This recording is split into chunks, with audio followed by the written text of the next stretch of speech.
Maka malaikat maut turun ke sini. Makanya ketika sakaratul maut sudah datang, maka yang baca Quran hentikan. Kenapa? Oh, memang gitu ya. Jangan semakin kencang. Ayo Pak, insya Allah Pak, gitu. Al-Baqarah Pak, Al-Baqarah Pak. Al-Kahfi, Al-Kahfi. Enggak lah. Yang baca Quran berhenti dulu. Kemudian digantikan dengan kita mentalkin. Antum agak ke sana dikit. Masya Allah ya. Orang yang meninggalnya kooperatif ini.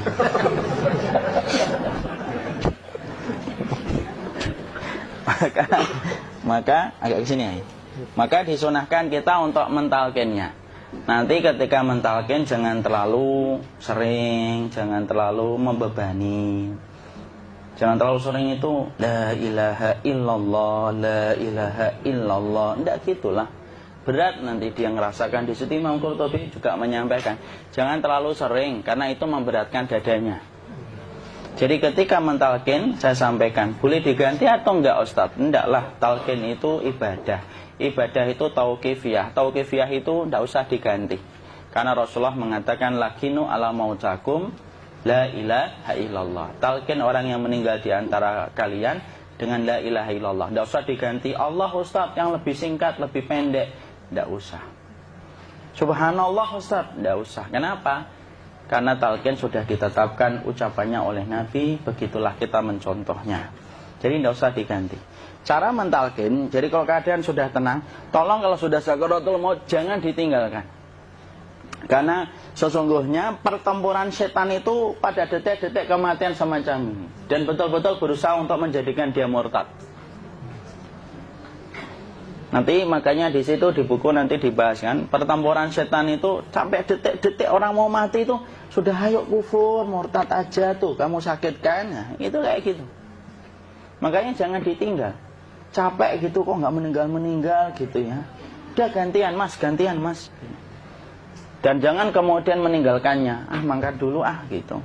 Enggak lah, janganlah. Terus ditampingi terus.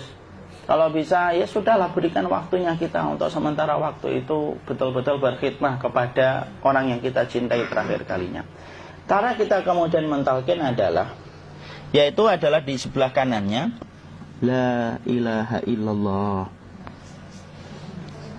Biarkan dia mencerna dulu, tidak usah buru-buru kemudian kita langsung nimpali lagi. Dia mencerna dulu sembari kita doakan, peluk, ya Allah dimudahkan gitu. Kalau ada orang yang bisa ngucapin la ilaha illallah, itu siapa yang memberikan itu Ustaz? Yang memberikan kekuatan Allah Pak. Karena ngomong aduh aja sudah tidak mampu. Makanya Allah berfirman dalam surat Ibrahim, yusabbitullahu alladhina amanu bil qawli tsabit fil hayatid dunya wa fil akhirah. Allah teguhkan perkataan orang yang beriman dalam kehidupan dunia dan akhirat. Dunia itu ya ketika menjelang kematiannya. Makanya dia bisa ngomong la ilaha illallah. Sebenarnya ngomong aduh aja udah gak mampu. Kalau bisa ngomong, dia mesti ngomong aduhnya dulu. Tapi Allah yang menggerakkan. Ngomong la ilaha illallah. Makanya mangkana akhiru kalamihi la ilaha illallah dakhalal jannah. Barang siapa akhir kalamnya itu adalah la ilaha illallah, pasti masuk surga. Makanya kita lagi la ilaha illallah. Dah. Cara dulu. Enggak usah minta diburu-buru ya. Enggak usah gini. Ayo la ilaha illallah. Ayo.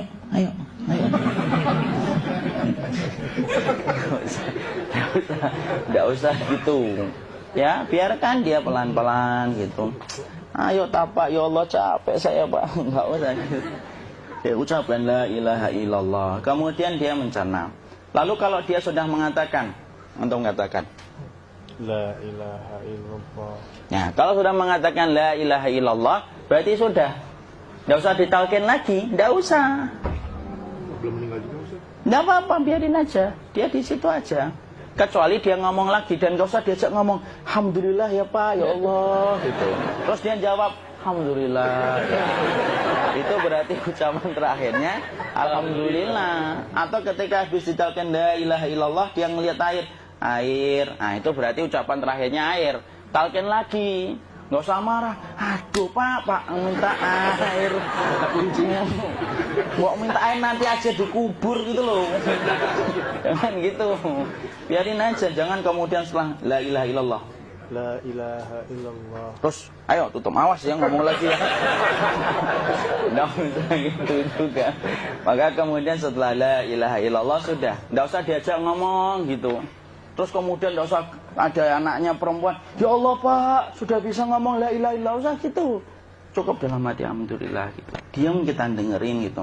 Disitulah nanti biasanya tadi detik dia terakhir. Dia nanti ngeliat di sini Pak, prosesnya itu. Nanti kaki langsung sebagian jempol dingin dia. Kaki, telapak kakinya langsung kalau kita geningkan dingin kayak kaki yang kena AC langsung. Kemudian dia langsung ningkup gini, dikit dia, mulai kaku dia. Atau kalau enggak, gini dia. Langsung kayak jatuh, kayak kepala nanti yang paling terakhir.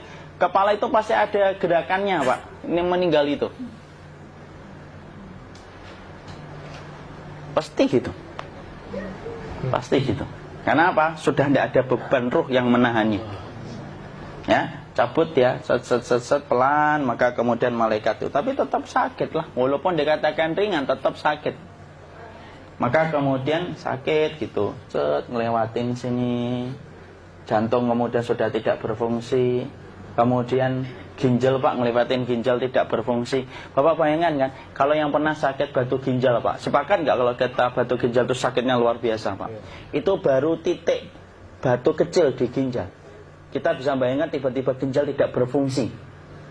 Sakitnya kayak apa Pak? Tiba-tiba ginjal nggak berfungsi, pankreas naik, kemudian tek jantung. Jantung ini dia masih hidup dia, di sininya masih hidup walaupun jantungnya sudah berhenti. Naik. Kemudian mata, dia ngelewatin mata. Organ tubuh yang paling setia sama ruh itu mata. Maka kemudian mata dia ngelihat dia, set. Ngelihat set keluarnya, set naik dia. Ya dilihat ini sama dia. Makanya Rasulullah mengatakan innar ruha idza qubida tabi'ahul basar. Ruh itu kalau dicabut, mata itu ngikutin kemana perjalanan ruh itu. Makanya ada yang meninggalnya gini. Ya itu bukan tanda su'ul khatimah. Itu tanda fitrahnya mata ngikutin ruh. Atau kemudian bukanya sedikit. Ada yang kayak senyum Pak. Ada yang kesini yang keringetan. Nah, itu tanda husnul khatimah. Ada yang senyum. Jadi sakitnya setelah selesai itu plong gitu. Makanya kemudian ada yang tersenyum. Maka itu tanda. Kalau kita ngelihat orang yang membuka mata kayak gini, tidak usah takut. Cepat-cepat kemudian kita nanti tutup. Biasanya kalau terlalu lama, itulah yang menjadikan ini tidak bisa ditutup. Makanya harus pakai kapas akhirnya. Karena apa? Karena pas meninggal nggak langsung ditutup. Biasanya karena perawat takut, dokternya juga nggak tahu itu, dibiarin itu. Makanya ada beberapa mata yang ditutup pakai tensoplas kan? Sebenarnya kalau langsung bisa nutup dia, fitrahnya nutup mata itu. Jadi kemudian kita baca Allahumma fillahu warhamhu wa'afihi wa'fuanhu atau bismillah wassalatu wassalamu ala rasulillah, tutup. Bismillah. Tidak usah takut.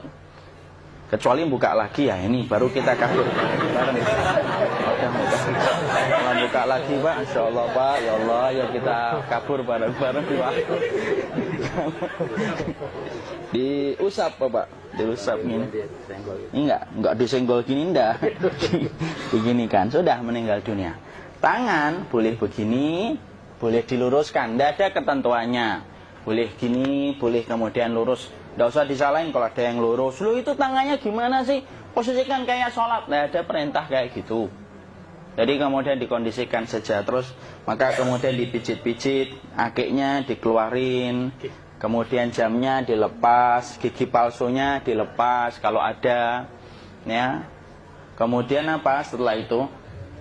Coba buku.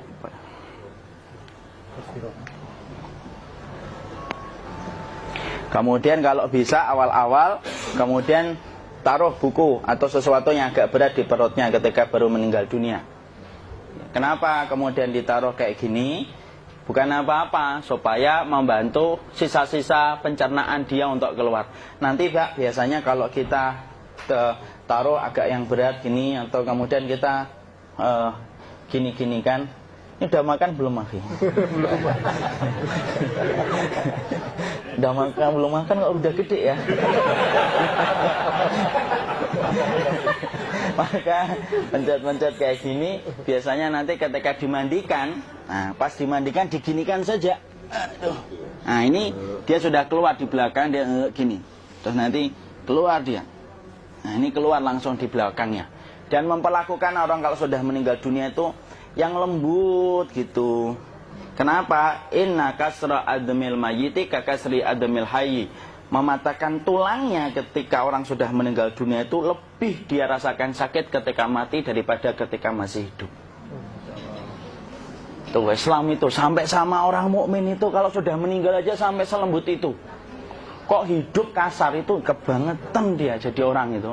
Mau sampai orang mati itu kemudian disuruh yang lembut, kalau ada aib disuruh nutup, tidak boleh diceritain. Misalkan di belakangnya beliau ini ada tompel, gagah-gagah tompelnya gede gitu. Tidak boleh cerita, Masya Allah loh. Sampai segitunya sunnah itu, ngajarin kita untuk nutup aib. Kalau ada orang belajar sunnah sukanya buka aib, nyari-nyari kesalahan orang. Sunnah yang mana dia pelajari itu saya bingung. Makanya kemudian gini, setelah selesai, maka kemudian tutup dengan kain. Maaf ya, Ki. Ya. Nanti kalau nggak kuat napas ngomong ya. Maka ditutup kayak gini, ditempatkan kemudian jangan di tanah, tapi di atas dipan. Karena apa? Syekh Abu Malik Kamal Said Salim dalam Sahih Fikih Sunnah menyampaikan supaya tidak cepat busuk. Dia taruh di atas. Kemudian ditutup pakai kain apa saja, ya, sembari nanti kita mempersiapkan tempat mandinya, tempat kafannya dan yang lain sebagainya. Maka kemudian kalau ada yang datang boleh dibuka. Kemudian kita mencium ininya apa? Kemudian keningnya. Kemudian kita berdoa, nutup lagi kayak Rasulullah ditutup. Kemudian yang datang terakhir itu salah satunya Abu Bakar. Dibuka kemudian beliau, ya Allah ya Rasulullah, engkau adalah orang yang percaya hidup dan matimu, dan tidak mungkin Allah itu mematikan engkau 2 kali ya Rasulullah. Maka kemudian ditutup kembali. Saat itu para sahabat dalam keadaan mendung semuanya. Maka disitulah kita lakukan kayak gini. Ditutup gini Ustaz ya. Kasihan tidak bisa napas, insya Allah tidak butuh napas lagi. Jadi kemudian kita semacam ini kita persiapkan apa yang bisa kita lakukan. Nah itulah proses kematian dari sakit, sakaratul maut sampai kematian.